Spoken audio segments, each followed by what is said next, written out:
আজকে আমরা জেনে নেব মিষ্টি আলুর উপকারিতা এবং মিষ্টি আলুর গুণাগুণ সম্পর্কে। সুস্বাদু হওয়ার সাথে সাথে মিষ্টি আলু একটি উপকারী খাবার।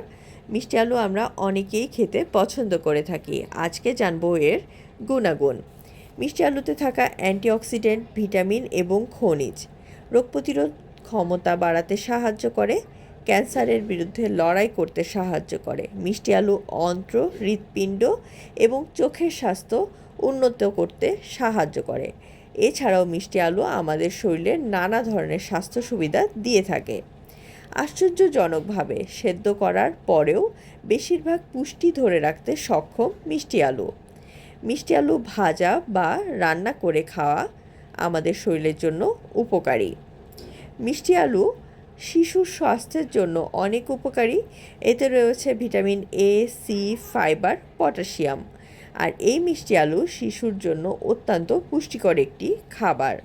মিষ্টি আলু আপনার সন্তানের রক্তের চাপ নিয়ন্ত্রণ করে, কিডনি সুস্থ রাখতে সাহায্য করে। সকালের নাস্তা হিসেবে বা বিকল্প খাবার হিসেবে মিষ্টি আলু জনপ্রিয় হলেও খালি পেটে মিষ্টি আলু খাওয়া একেবারেই উচিত নয়।